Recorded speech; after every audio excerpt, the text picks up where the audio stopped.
안녕하세요, 양교수입니다. 이번 시간에는 포스코 DX 살펴보도록 하겠습니다. 이번 주 두 가지 중요한 이벤트가 있습니다. 첫 번째로는 투경 해지에 대한 일정, 그리고 두 번째로는 FOMC 일정이 있습니다. 첫 번째, 이 투경 해지가 되면 신용으로 매수가 가능하기 때문에 수급적으로 기대할 수 있는 요소들이 많아진다라고 보시면 되겠고, FOMC 일정에서 금리 인상에 대한 이러한 부분들을 확인할 수가 있는데, 현재 국내 시장의 상승을 제한하는 요소가 미국 금리 인상에 대한 경계감으로 인한 부분들을 들 수가 있습니다.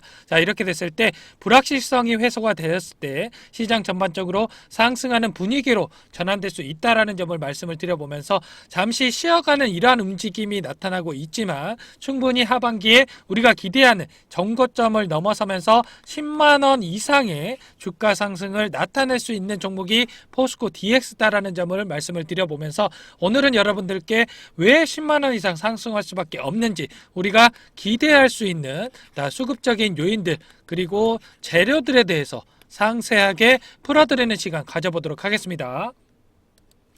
우선 영상 순서 한번 말씀을 드리고 구체적으로 들어가 볼게요. 이번 시간에는 이슈와 모멘텀을 체크를 하고 적정 가치와 주가 흐름을 예측을 하면서 대응 전략까지 세워보는 시간 갖도록 하겠습니다. 그리고 영상 중간에는 여러분들 소소한 용돈 벌어가시라고 단타 종목, 그리고 DX처럼 급등 가능한 히든 종목까지 가져왔으니까 꼭 이 종목도 받아가 보시고요. 본격적으로 시작하기에 앞서서 구독, 좋아요 꼭 눌러주시고 시청해 주시면 감사하겠습니다. 우선 국내 시장의 방향성에 대해서 영향을 미칠 수 있는 부분이 있기 때문에 미국 금리 인상에 대해서 짧게 설명을 드려보면, 일단 왼쪽이 동결에 대한 부분이고요, 오른쪽이 금리 인상에 대한 부분입니다. 결과적으로 현재 동결될 확률이 99%, 그리고 인상될 확률이 1.0%라는 부분을 우리가 확인을 했을 때, 이러한 부분들 긍정적으로 시장에 영향을 미칠 수 있는 결과치가 나올 수밖에 없다라는 것을 여러분들께 말씀을 드려보도록 하겠고요.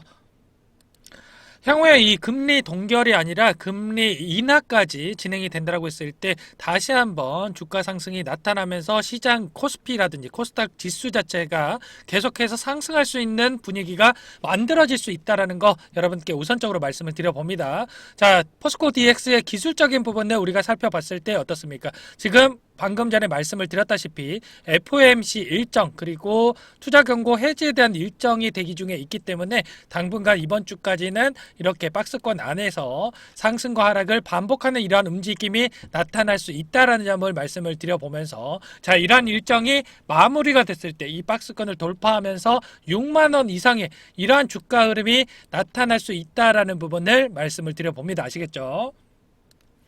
현재 누적 순매수 현황을 봤을 때 상단에서 공매도 세력들이 주가를 찍어 내리고, 이 하단에서 물량을 받아가면서 외국계 창구 쪽에서 JP모간이라든지 UBS증권, 그리고 모건스탠리, 노무라증권, 이러한 곳에서 지금 순매수세를 보여주고 있다는 겁니다. 결과적으로 이 하단에서 다시 한번 물량을 매집하고 난 뒤에 다시 거래량을 동반한 이러한 주가의 장대 양봉으로 주가 상승이 나타날 수 있는 그러한 시점이다라는 부분을 여러분들께 말씀을 드려보도록 하겠습니다. 일전에도 어떻습니까? 거래량 없는 조정 안에서 개인들의 물량을 털어내고 난 뒤에 이 재료를 다시 한번 노출을 시키면서 대량 거래량을 터뜨리면서 주가 상승이 나타났다라는 점을 여러분들께 말씀을 드려보면서, 이번에도 이런 작은 박스권 안에서 주가를 등락을 시키면서 개인들의 물량을 털어내는 움직임 속에서 다시 한번 방금 전에 말씀을 드렸다시피 재료를 노출시킨 뒤에 대량 거래량을 동반한 이러한 주가 상승이 나타날 수 있는 그러한 시점이 올 수 있다라는 거 다시 한번 말씀을 드려보도록 하겠습니다. 아시겠죠? 단기적으로 우리가 기대할 수 있는 수급적인 변화들이 나타나고 있는 시점이지만, 우리가 가장 걱정하는 부분이 뭡니까?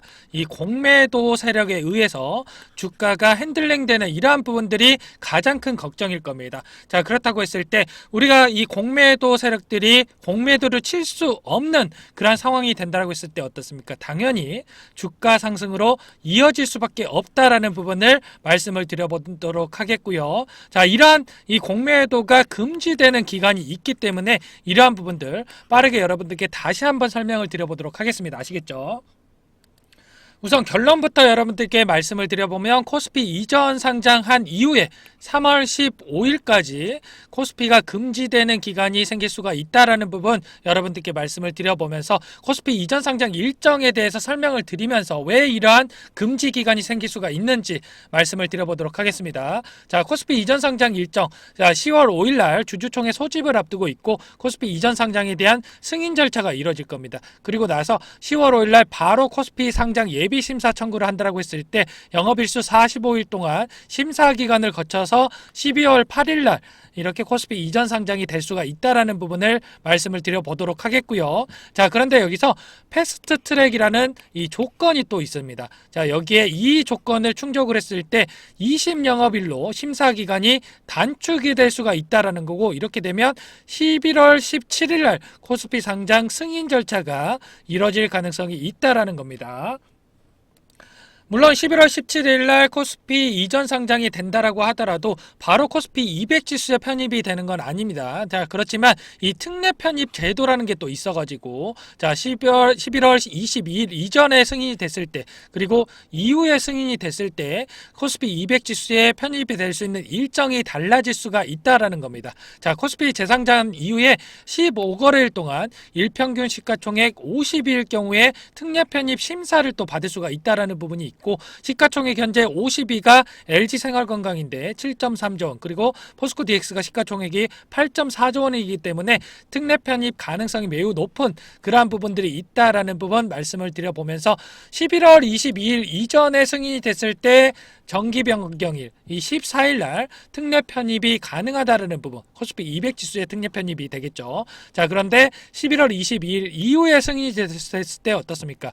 24년 3월 15일 날 특례 편입이 가능하기 때문에 우리가 이 11월 22일을 기점으로 중점적으로 살펴봐야 된다라는 거고, 코스피 이전 상장 일정을 다시 한번 보면서 설명을 드려볼게요. 자, 코스피 이전 상장 승인이 10월 5일날 주주총회 소집에서 이뤄진다라고 했죠. 자, 그런데 코스피 상장 예비 심사 청구를 10월 5일날 바로 하지 않고, 자, 2주 정도 뒤에 예비심사 청구를 한다라고 가정을 해보면 어떻습니까? 10월 17일이 아니고 12월 달에 자, 코스피 상장이 가능하다, 이렇게 말씀을 드려보도록 하겠고요. 그렇게 됐을 때 11월 22일 이후에 코스피 이전 상장이 되기 때문에 3월 15일 날 특례 편입이 될 거라는 겁니다. 12월 달이 아니라 3월 15일 날 특례 편입이 가능하다라는 거고, 결과적으로 공매도에서 자유로워지기 위해서 코스피 이전 상장을 한다라고 이야기한 바가 있었기 때문에 이러한 일정을 회사 측에서도 모를 리가 없습니다. 그렇기 때문에 자, 이러한 일정에 따라서 코스피 200 지수에 바로 편입이 되는 게 아니고 코스피 이전 상장한 이후에 12월부터 3월까지는 이 공매도 금지 기간을 갖도록 이렇게 일정을 짤 수밖에 없다라는 거 여러분들께 말씀을 드려봅니다. 아시겠죠? 자, 그렇게 됐을 때 어떻습니까? 공매도 세력들 입장에서는 3개월 이상 공매도를 칠 수가 없는 그러한 상황이 될 수가 있기 때문에 현재 남아있는 공매도 잔고 금액을 이 일정 이전에 갚아 나갈 수밖에 없는 그러한 상황이다라는 부분을 말씀을 드려보는 겁니다. 아시겠죠? 그리고 추가적으로 중요한 부분이 11월 MSCI 편입 일정에 따라서 포스코 DX가 편입될 가능성이 매우 높다라는 부분이고, 이렇게 됐을 때 11월 달에 선제적으로 MSCI 패시브 자금이 유입이 될 수 있다라는 거, 그리고 패시브 자금을 추종하는 액티브 자금이 11월 달 이전부터 유입이 될 겁니다. 이렇게 됐을 때 어떻습니까? 금양이라든지 에코프로라든지 JYP 엔터테인먼트처럼 7월 달부터 9월 1일 날 편입 일정이 있었는데 7월 달부터 이렇게 급등하는 이러한 움직임이 나타났다라는 점을 봤을 때, 자, 9월 말에서 10월 달까지 우선적으로 이러한 급등하는 움직임이 포스코 DX에서도 나타날 수밖에 없다라는 거 여러분들께 말씀을 드려보면서, 자, 이러한 상승하는 움직임이 예측이 됐을 때 당연히 공매도 세력들도 지금 현재 남아있는 공매도 잔고 금액을 빠르게 갚아 나갈 수 있는 이 쇼커버 현상이 나타날 수밖에 없는 그러한 움직임이 우리가 기대를 해볼 수가 있다는 겁니다.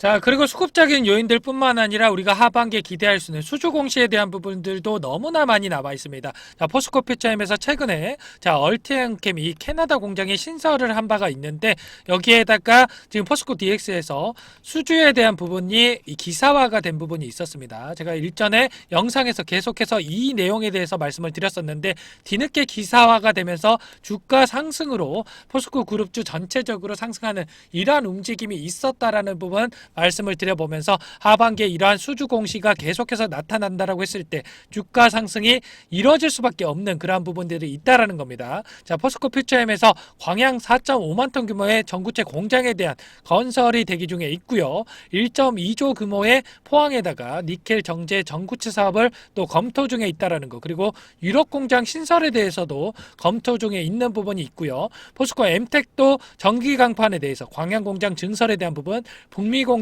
또 건설한다는 내용, 그리고 포스코 인터내셔널에서도 흑연에 대해서 1.7만 톤에서 26년까지 15만 톤의 캐파를 증설하겠다는 이러한 부분들이 있었기 때문에 이러한 모든 내용들이 포스코 DX의 매출로 연결이 되면서 2030년까지 매출 4조 원, 현재 22년도에 1조 원이었던 게 4조 원까지 4배 이상의 매출 달성을 기대하고 있는 상황입니다. 자, 이러한 부분들 적정 가치에 따라서 주가가 이 수렴하는 이러한 움직임까지 가져갈 수 있기 때문에 우리가 절대 현재 시점에서 이러한 단기적인 변동성이 나타났을 때 절대 우리가 매도를 고민할 시점이 아니다라는 부분 여러분들께 다시 한번 말씀을 드려보도록 하겠습니다. 아시겠죠?